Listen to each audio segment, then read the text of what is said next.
ذرا سوچو میرے بھائی اور بہنوں، جس اللہ نے یہ دل بنایا کیا وہ اللہ نہیں جانتا ہوگا کہ ہمارے دل میں کیا ہے؟ جس اللہ نے یہ آنکھیں بنائی کیا وہ اللہ یہ نہیں جانتا ہوگا کہ ان آنکھوں سے میرا بندہ کیا دیکھ رہا ہے؟ جس اللہ نے یہ کان بنائے، سننے کی ایبلٹی ہمیں دی، کیا وہ اللہ یہ نہیں جانتا ہوگا کہ میرا بندہ کیا سن رہا ہے؟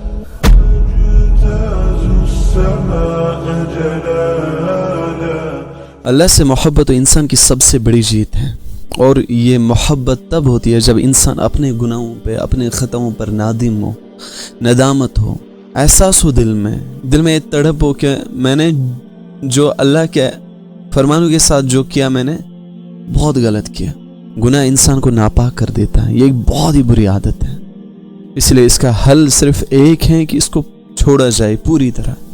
بہت مشکل ہے، لیکن اگر نہیں چھوڑا جائے تو یہ عادت اور پکی اور راسخ ہوتی جائے گی، پھر یہ اتنا غالب آ جائے گی کہ انسان کو روحانی موت کا سبب بن جاتی ہے۔ گناہ کی ابتدا کچے داغے کی طرح ہوتی ہے، کچے داغے کو تو چھوٹا بچہ بھی توڑ سکتا ہے، اس لیے ہر ایک گناہ کو چھوڑ دو، بس اس اللہ سے لو لگاؤ۔ وہ اللہ قرآن میں کہہ رہا ہے وَذَرُوا ظَاهِرَ الْإِثْمِ وَبَاطِنَهُ، کہ میرے بندو تم ظاہری گناہ کو بھی چھوڑ دو اور باطنی گناہ کو بھی۔ جو گناہ تم ظاہری کرتے ہو، لوگوں کو دکھاتے ہو کہ میں گناہ کر رہا ہوں، ان گناہوں کو بھی چھوڑ دو، اور وہ گناہ بھی چھوڑ دو جو تم باطنی کرتے ہو، چھپ کے کرتے ہو کہ مجھے کوئی نہیں دیکھ رہا، لوگ اپنی دنیا میں مست ہیں، مجھے کوئی کچھ نہیں بولے گا۔ وَذَرُوا ظَاهِرَ الْإِثْمِ وَبَاطِنَهُ، چھوڑ دو یہ سارے گناہ جو تم ظاہری کرتے ہو اور باطنی کرتے ہو۔ ایک بزرگ فرماتے ہیں کہ دوست، یہ نہ دیکھنا کہ گناہ چھوٹا ہے یا بڑا، بلکہ اس ذات کی عظمت کو دیکھنا جس کی تو نافرمانی کر رہا ہے۔ آج کا انسان گناہ کرتے ہوئے چند سال کے بچے کا بھی لحاظ کر لیتا ہے، لیکن افسوس وہ اس اللہ سے نہیں ڈرتا، وہ اپنے اس اللہ رب العزت کی پرواہ نہیں کرتا، اس کا لحاظ نہیں کرتا کہ مجھے اللہ دیکھ رہا ہے۔ وہ اس گناہ کرتے وقت اپنے اس خالق کو بھول جاتا ہے۔ میرے بھائیو اور بہنوں، اس بات کو بہت ہی غور سے سننا کہ ایک بزرگ فرماتے ہیں کہ اللہ رب العزت نے مجھے الہام فرمایا کہ لوگوں کو بتا دیجئے کہ جب یہ گناہ کرنا چاہتے ہیں تو ان سارے دروازوں کو تو بند کر دیتے ہیں جن سے دنیا دیکھتی ہے، لیکن اس دروازے کو بند نہیں کرتے جہاں سے میں دیکھتا ہوں۔ کیا اپنی طرف دیکھنے والوں میں سب سے کم درجے کا یہ مجھے سمجھتے ہیں جو ان کے گناہوں پر پردہ ڈال رہا ہے؟ ذرا سوچو میرے بھائی اور بہنوں، ہم کتنے گناہ کرتے ہیں، ہم دن رات گناہوں میں ملوث ہوتے ہیں، لیکن وہ اللہ رب العزت کتنا غفور الرحیم ہے، وہ اللہ کتنا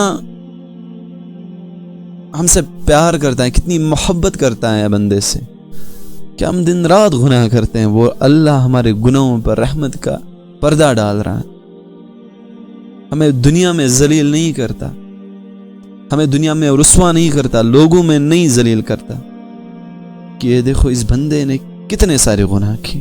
اس لیے دوست، جس نے تیری تعریف کی اس نے در حقیقت تیرے پروردگار کی ستاری کی تعریف کی، کیونکہ اگر گناہوں میں بھو ہوتی تو کئی پرہیزگار جو اپنی پارسائی میں مشہور ہیں، کئی دنیا کے لوگ جو اپنی دنیا داری میں مشہور ہیں، جو اپنی سلطنتوں میں مشہور ہیں، ان کے جسموں سے ایسی بو آتی کہ لوگ ان کو دیکھنا بھی گوارا نہ کرتے، لوگ ان کو دیکھنا بھی پسند نہ کرتے۔ ذرا سوچو، کیا وہ رب یہ نہیں دیکھتا ہوگا کہ میرے بندوں کو اگر تھوڑا سا بھی رزق کی دقت ہوتی ہے تو یہ لوگوں کی محفلوں میں میرے شکوے شکایت شروع کر دیتے ہیں، مجھ پر الزام لگاتے ہیں، بہت کچھ بولتے ہیں، لیکن یہ میری اتنی نافرمانیاں کرتے ہیں، میرے فرمانوں کی اتنی بے قدری کرتے ہیں، میں فرشتوں کے محفلوں میں ان کی شکایتیں نہیں کرتا۔ گناہ کرتے وقت بندہ سوچتا ہے کہ مجھے کوئی نہیں دیکھ رہا ہے، میں نے دروازے کو لاک کر دیا، ڈورز بند ہیں، لائٹس آف ہیں، کوئی مجھے نہیں دیکھ رہا، لیکن وہ اللہ رب العزت اس بندے کو کہہ رہا ہے ان ربک لبالمرصاد، کہ میرے بندے تو نے یہ سوچا کہ کوئی نہیں دیکھ رہا، بے شک آپ کا رب غات میں لگا ہوا، you are under the vision of اللہ سبحانہ و تعالی، آپ کا اللہ دیکھ رہا ہے، آپ جو کچھ بھی کر رہے ہو اللہ آپ کو دیکھ رہا ہے، وہ تجھے اتنی غور سے دیکھ رہے ہیں جیسے شکار کرنے والا اپنے شکار کو دیکھتا ہے۔ یہ گناہ کی ایک وجہ کہ مجھے کوئی نہیں دیکھ رہا ہے، بندہ سمجھتا ہے کہ مجھے کوئی نہیں دیکھ رہا۔ دوسری وجہ، گناہ کرتے وقت بندہ سمجھتا ہے کہ میں جو کچھ بھی کر رہا ہوں کسی کو پتہ نہیں، میں فون پہ کسی غیر سے بات کر رہا ہوں کسی کو علم نہیں، ماں باپ گھر پہ نہیں ہیں، یا اگر گھر پہ بھی ہیں وہ اپنے روم میں، میں اپنے روم میں اکیلا ہوں، کھڑکیاں بند، کسی کو پتہ ہی نہیں میں کیا کر رہا ہوں، میں بستر کے اندر کیا کر رہا ہوں، میں کمرے کے اندر کیا کر رہا ہوں، میں فون پہ کیا دیکھ رہا ہوں، میں فون پہ غلط ویڈیوز دیکھ رہا ہوں، کسی کو پتہ ہی نہیں۔ اللہ رب العزت اس کو بھی جواب دے رہا ہے۔ جب دل میں یہ احساس ہو کہ کسی کو پتہ نہیں تو یہ گناہ کا سبب بن جاتا ہے۔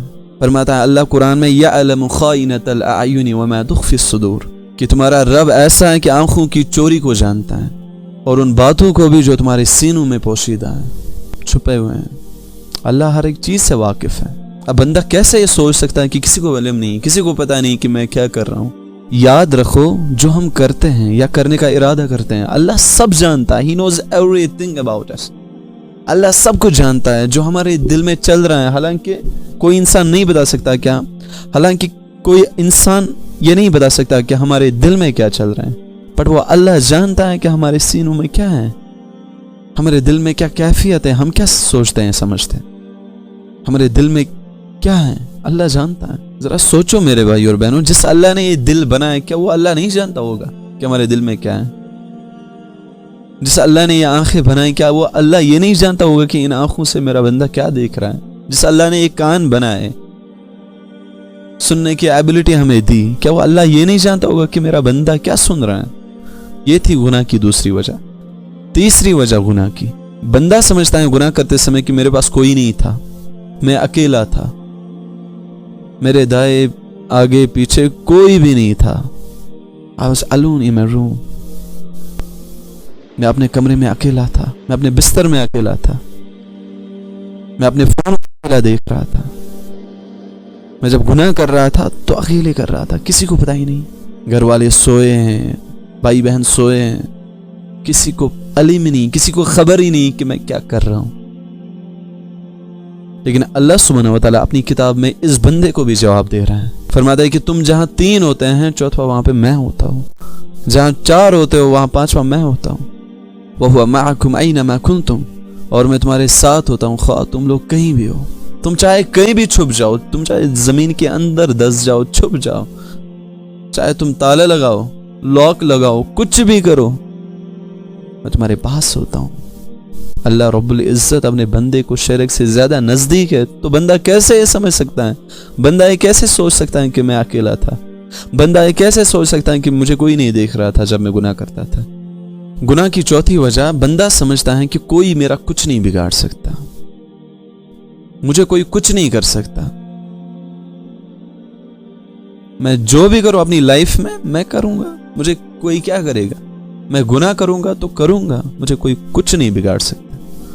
باپ گھر پر نہیں ہے، جوان ہو کر ماں کی بات نہیں سنتا، بھائی بہن کیا کریں گے؟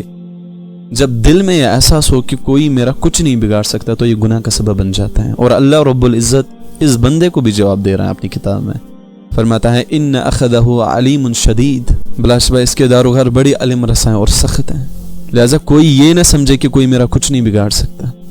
اس دنیا میں اگر انسان کو سزا نہ ملے اپنے گناہوں کی، لیکن کل قیامت کے دن کیا کرے گا؟ کل روزہ محشر کیا کرے گا جب اس کو سارے سوالوں کا جواب دینا پڑے گا؟ اس نے دنیا میں جو کچھ بھی کیا ہے اس کو جواب دینا پڑے گا۔ اس دنیا میں اگر سزا نہیں ملے گی، کل روزہ محشر تو انسان کو سزا بھگتنی پڑے گی۔ تب ہر ایک انسان کے ساتھ 4 گواہ پیش کیے جائیں گے۔ پہلا گواہ انسان کا نام اعمال، ووضع الکتاب، جب نام اعمال سامنے ہوگا، فطر المجرمین مشفقین مما فی، مجرم گناہگار آدمی جب دیکھیں گے تو ڈریں گے، گھبرائیں گے، کانپیں گے، پھر یہ کیا کہیں گے؟ فیقولون یا ویلتنا ما لهذا الکتاب لا یغادر صغیرۃ ولا کبیرۃ الا احصاها، ہاں یہ کیسی کتاب ہے کہ کوئی چھوٹا بڑا عمل ایسا نہیں کہ جو اس میں درج نہیں ہے۔ ہر ایک گناہ ہم نے دنیا میں جو کچھ بھی کیا سب کچھ درج ہے۔ وَوَجَدُوا مَا عَمِلُوا حَاضِرًا وَلَا يَظْلِمُ رَبُّكَ أَحَدًا، جو اپنا کیا درا ہوگا وہی اپنے سامنے پائیں گے، جو دنیا میں انہوں نے کیا ہوگا سب کچھ ان کے سامنے ہوگا. تیرا رب تو کسی پر ظلم نہیں کرے گا. دوسرا گواہ فرشتے ہوں گے. وَإِنَّ عَلَيْكُمْ لَحَافِظِينَ كِرَامًا كَاتِبِينَ يَعْلَمُونَ مَا تَفْعَلُونَ.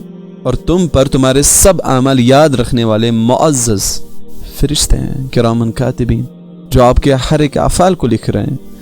آپ جو بھی دنیا میں کر رہے ہو سب کچھ نوٹ کر رہے ہیں اپنی کتاب میں، نام اعمال میں. تیسرا گواہ انسان کے جسم کے اعضاء. اليوم نختم على افواههم وتكلمنا ايديهم وتشهد ارجلهم بما كانوا يكسبون. آج ہم ان کے منہوں پر مہر لگا دیں گے اور ان کے ہاتھ ہم سے کلام کریں گے. ان کے پاؤں شہادت دیں گے جو کچھ بھی یہ لوگ کیا کرتے تھے. منہ کو تو سیل کر دیں گے کہ دنیا میں سٹیٹمنٹ بدل دیا کرتا تھا، لیکن اب سٹیٹمنٹ کا سلسلہ ہی نہیں. اب منہ تو بند ہیں. اب یہ ہاتھ گواہی دیں گے، پیر گواہی دیں گے، انسان کے اعضاء گواہی دیں گے. تب انسان کیا کرے گا؟ یوم تبلی السرائر، یہ وہ دن ہوگا جب ہم بید کھولیں گے. اس آیت کو پڑھ کر اس امت کے اولیاء بہت رویا کرتے تھے کہ اے اللہ تو کہہ رہا ہے یوم تبلی السرائر، اس دن ہم بید کھولیں گے. ہم اس دن کیا کریں گے یا رب؟ لہذا جب انسان کے اپنے ہی اعضاء کل روز محشر اسی کے خلاف گواہی دیں گے کہ اس نے کیا کیا گناہ کیا تھا، تب یہ انسان اس سے جھگڑیں گے. کہے گا لما شہدتم علینا، کیوں تم نے میرے خلاف گواہی دی؟ قالوا انطقنا اللہ، یہ اعضاء جواب دیں گے کہ اللہ نے ہم کو گویائی دی. الذی انطق کل شیء، جس اللہ نے ہر چیز کو گویائی دی. ذرا سوچو میرے بھائی اور بہنوں، جسم کے دوسرے اعضاء سے ہم کیسے بچ سکتے ہیں؟ حالانکہ انہی اعضاء سے ہم گناہ کرتے تھے، انہی ہاتھوں سے ہم گناہ کرتے ہیں، انہی کانوں سے ہم گناہ کرتے ہیں، انہی آنکھوں سے گناہ کرتے ہیں. اور روز محشر یہی ہمارے گواہی دیں گے، یہی ہمارے خلاف ہو جائیں گے. اب انسان کیسے کہہ سکتا ہے کہ میرے پاس کوئی نہیں تھا؟ اب انسان کیسے کہہ سکتا ہے کہ میں جو کر رہا ہوں کوئی نہیں دیکھ رہا؟ کہ انسان کے یہ اعضاء نہیں دیکھ رہے؟ چوتھی گواہی کل روز محشر اللہ کی زمین دے گی. جیسے کیمرے ہوتے ہیں نا، فوٹو سیو کر لیتے ہیں، منظر کھینچ لیتے ہیں، اسی طرح رب العزت کی یہ زمین بھی منظر کھینچ لیتی ہے، نیکی کرنے والوں کا بھی اور گناہ کرنے والوں کا بھی. اللہ رب العزت اس زمین کو کل روز محشر حکم دے گی کہ تو بتا تیری پیٹھ پر کیا گزرے. یومئذ تحدث اخبارها بان ربک اوحی لها. زمین بھی اس دن خبریں نشر کریں گی اور بتلائے گی کہ ہم نے کیا کیا کیا، ہماری پیٹھ پر کیا گزرے، اس بندے نے کیا گناہ کیا. اب انسان کیسے بچ سکتا ہے؟ اس لیے میرے بھائی اور بہنوں، گناہ کا صرف ایک ہی حل ہے کہ اسے پوری طرح چھوڑ دیا جائے. ہاں مشکل ہے، پر جب چھوڑیں گے تو اس کا اجر بھی تو اللہ دے گا. کل روز محشر تو بچ جائیں گے، کیونکہ ہر گناہ کے ساتھ پریشانی بندی ہوتی ہیں، بے چینی ہوتی ہیں، بے سکونی ہوتی ہیں. اٹس ٹوٹلی امپاسبل کہ انسان گناہ کرے اور بے چین نہ ہو، بے سکون نہ ہو، بے آرام نہ ہو. گناہ میں اللہ نے تھوڑی سکون رکھا ہے. جو انسان بھی گناہ کرے گا، چاہے کتنی ہی کامیابی کے ساتھ گناہ کیوں نہ کرنے والا ہو، دل بے چین رہے گا، دل بے سکون رہے گا، دل بے آرام رہے گا، دل مضطرب رہے گا. راتوں کو نیند نہیں آئے گی، کوئی نہ کوئی پریشانی کی صورت نکل آئے گی. جب تک توبہ نہیں کرے گا اس کا دل بے چین رہے گا، پریشان رہے گا. کبھی بیوی کی طرف سے پریشانی، کبھی اولاد کی طرف سے پریشانی، کبھی کاروبار تو کبھی نوکری کی طرف سے پریشانی، کبھی صحت کی طرف سے. کہیں نہ کہیں پریشانی کی بتی جل رہی ہوگی اس کی لائف میں. کبھی یہ نہ سوچو کہ جو لوگ آزادی کی زندگی گزارتے ہیں، گناہ کرتے ہیں، انہیں اطمینان کی زندگی ملی ہوئی ہے. بالکل بھی نہیں. کبھی ان کے دل کی حسرتوں کو دیکھو، کبھی ان کی مضطرب راتوں کو دیکھو کہ وہ کتنا بے چین ہوتے ہیں، وہ کتنا بے سکون ہوتے ہیں، وہ کتنا پریشان ہوتے ہیں، حتیٰ کہ موت مانگتے ہیں. اللہ سے دعا کر دیں کہ اللہ اب مجھے موت دے دے، حالانکہ ان کے پاس سب کچھ ہوتا ہے، بٹ ان کے پاس دل کا سکون نہیں ہوتا ہے. اس لیے اگر انسان نے اپنے گناہوں سے اللہ سے جنگ شروع کر دی نا، پھر وہ اللہ اس کو دنیا میں بھی سبق سکھاتا ہے. پھر وہ دنیا میں کسی کو چہرہ دکھانے کے لائق نہیں رہتا، کیونکہ اللہ قرآن میں فرماتا ہے وَمَن يَهِنِ اللَّهُ فَمَا لَهُ مِن مُكْرِمٍ. جسے اللہ رب العزت ذلیل کرنے پہ آتے ہیں، اسے پھر دنیا میں کوئی عزت دینے والا نہیں رہتا. وہ ہر جگہ ذلیل ہوتا ہے، وہ ہر جگہ رسوا ہوتا ہے.